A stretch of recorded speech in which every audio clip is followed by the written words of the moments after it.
Hey, how's it going, everybody? Welcome to ZooBox. It's me, Shaun. Got another off-the-cuff movie review today. We're coming from the wonderful outdoors. Finally got a nice day around here. Good God, it's been nothing but like raining and cold out for like 2 months. Finally nice to get out and get some sunshine, some yard work done. But before we do that, let's talk about this new film called Love Lies Bleeding. It is directed and written by a woman named Rose Glass. It stars Kristen Stewart, Ed Harris, Dave Franco, Jenna Malone, and others. There's one other main actor, and I'm blanking on her name, so I'll have to apologize for that.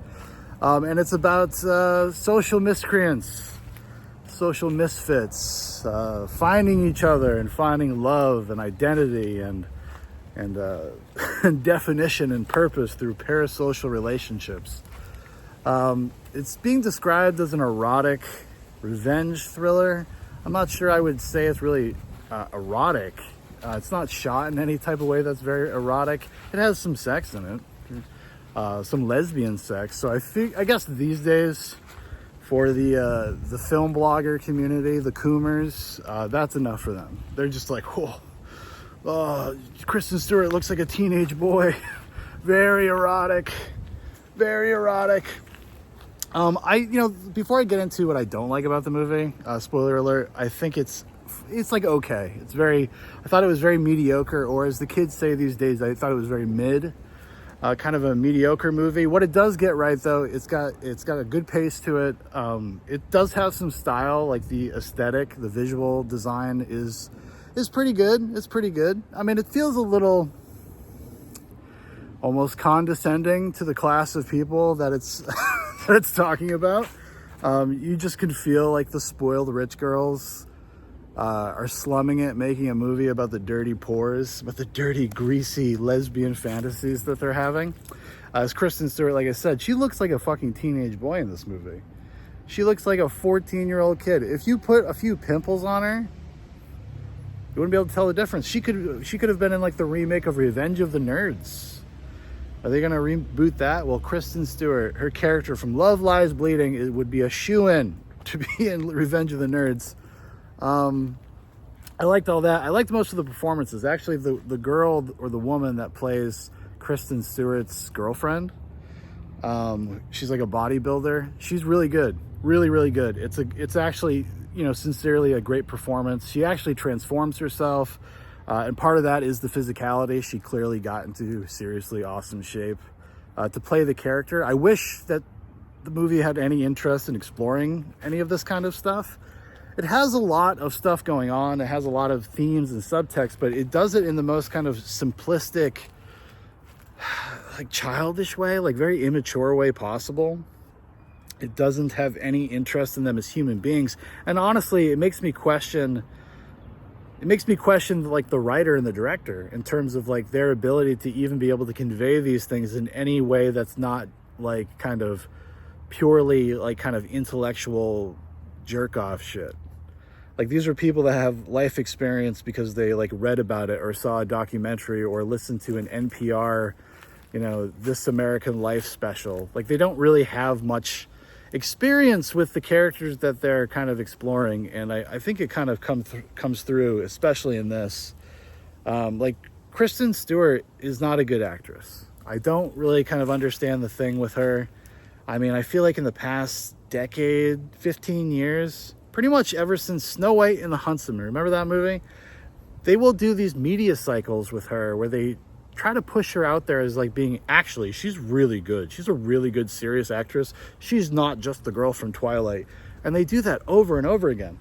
And it's created, like, I think this insecurity in her, this desperateness, this cloyingness. It comes through in her performances. It comes through in her interviews. Like, she reminds me a lot of Ellen Page before Ellen became Elliot. Honestly, like this kind of public search for validation, like you're having the public kind of define you and maybe getting pushed into some weird shit, looking for happiness. It's actually kind of sad when you think about it, because in my opinion, like there was nothing wrong with when she was a teenager, and she gave some bad performances in some bad movies that were very popular, like teeny bopper romance fantasy movies. And instead of being like, yeah, I did that because I was a teenager and I'm moving on with my life, it just has to constantly be remarked upon by her and the media. It's kind of like a cycle, and I do feel bad for her in that respect. But I don't know. I read that Rolling Stone interview she gave not that long ago, and I was like, man, there are some red flags here for a person that is in crisis. But that's just my opinion. I guess that's just me being an armchair psychologist. It's not really fair. So, you know, I just want to put that out there. It's not really fair to say all those things, but that's just the kind of sense I get. That's the vibe I get. And I think it comes through in her performances. You know, most of the time she's the weakest link, unless it's a movie that kind of meets her where she's at. And that's happened a few times. There's one called The Clouds of Silmarie, I believe it's called. She's like plays the personal assistant to a kind of an actress as she's about to be nominated for an Academy Award. And that she's okay in that because she kind of gets to just be herself. She was also pretty good in this. This also eluding the name of the movie is eluding me. It's like a ghost story that's told almost entirely through texting. Like it's a girl or a woman rather is house sitting and then ends up texting with a ghost. It's way more interesting and well done than it sounds like it would be. But anyways, that's neither here nor there. Ed Harris is pretty good. He's very menacing, and he has like this evil, malevolent presence to him and this weight to him that I wish was used at all. It's a very kind of low-key story at the end of the day. It's very simple. It's very straightforward. Even the revenge plot and everything that unfolds as a consequence of that is very kind of simple and rote. Because, you know, and in some ways that makes sense because the ideas that they're trying to explore are things that are, or at least you would hope, you would imagine, are a little deeper. It's kind of trying to use genre in the way that it's best used, which is to do something that's kind of provocative and abrasive and maybe violent and crazy to talk about something that's a little bit more human, a little bit more of maybe a sensitive issue. Because this deals with like domestic abuse and trauma. And like I said earlier at the top, kind of identity and parasocial relationships. There's a bunch of different relationships in the movie that are supposed to kind of be juxtaposing each other. They parallel each other in some ways, some more extreme than others. I'm not sure what the ultimate message of the movie was or what the director was trying to accomplish with the story. And so for me, that kind of makes the movie not work at all, because I don't think that there was a clear kind of thesis statement to the movie. Now, that doesn't mean like it's maybe not worth watching or you wouldn't enjoy it on one level or another. I mean, I like tons of movies that swing and miss. I really do. Like, I would rather see directors and creators swing for the fences and miss than just see some sort of studio drivel or something that's like kind of made by a committee. You're always going to get something more interesting. But this is, in a weird way, has a similar feeling of like something that's like made by a committee, but it's not like the studio system committee. It's kind of just this wing of cultures committee.